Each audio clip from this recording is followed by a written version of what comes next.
New York 11 सितंबर 2018।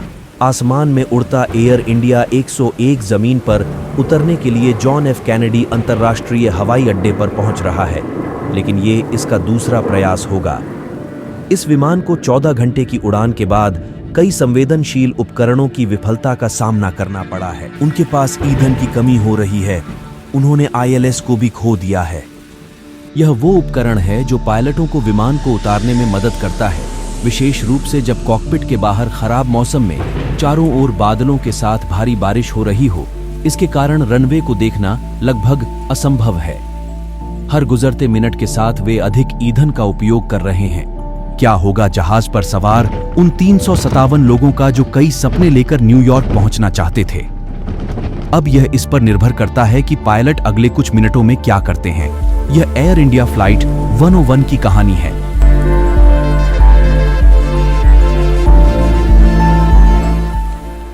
नई दिल्ली इंदिरा गांधी अंतर्राष्ट्रीय हवाई अड्डे पर ठंड में ठिठुरती उस रात 345 यात्री और 15 चालक दल न्यूयॉर्क के लिए अपनी 14 घंटे लंबी उड़ान की तैयारी कर रहे थे। यात्रियों और उनके सामान से विमान पूरी तरह से लोडेड था। दिल्ली के IGI से न्यूयॉर्क JFK तक की यह उड़ान एयर इंडिया की प्रमुख उड़ानों में से एक थी।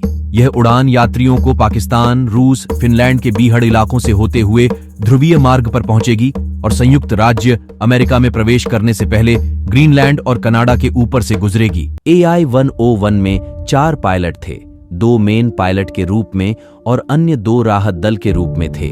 कॉकपिट के अंदर कमांडर 49 वर्षीय कैप्टन रुस्तम पालिया थे, जिन्हें 45 घंटे की उड़ान का अनुभव था, और उनका साथ दे रहे थे कैप्टन विकास, कैप्टन सुशांत सिंह और कैप्टन भट्टी। ये पहली बार है कि वे चारों एक साथ उड़ान भर रहे थे।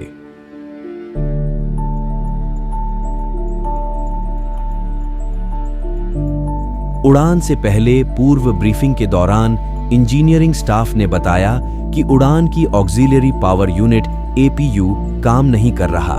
बोइंग 777 जैसे विमान पर APU को आमतौर पर विमान के सुरक्षित संचालन के लिए महत्वपूर्ण नहीं माना जाता है, इसलिए पायलट के लिए यह मामला बहुत ज्यादा गंभीर नहीं था और उन्होंने पूर्वानुमान में खराब मौसम की संभावना के साथ न्यूयॉर्क के लिए उड़ान भरना चुना।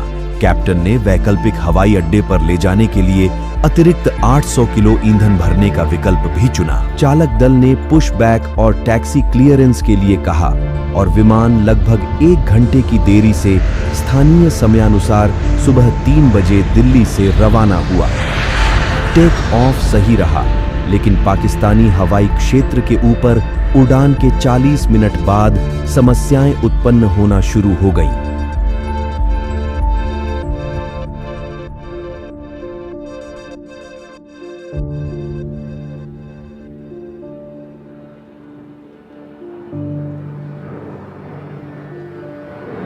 और 30,000 फीट की ऊंचाई पर पहुंचने के ठीक बाद पायलट स्क्रीन पर सिंगल सोर्स रेडियो अल्टीमीटर का वार्निंग मैसेज दिखाई दिया।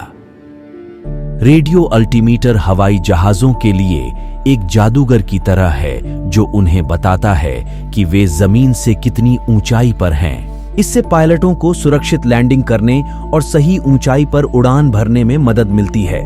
लेकिन क्रूज उड़ान में ये कोई बड़ी समस्या नहीं मानी जाती है, क्योंकि क्रूज के दौरान एक अलग प्रकार के अल्टीमीटर का उपयोग किया जाता है जिसे बैरोमेट्रिक अल्टीमीटर कहा जाता है।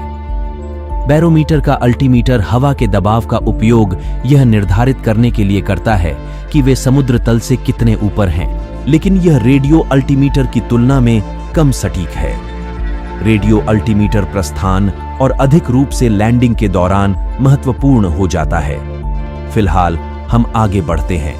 10 घंटे की उड़ान के बाद अब AI-777 अटलांटिक महासागर के पास उड़ान भर रहा है और यहीं पर एक और समस्या सामने आती है।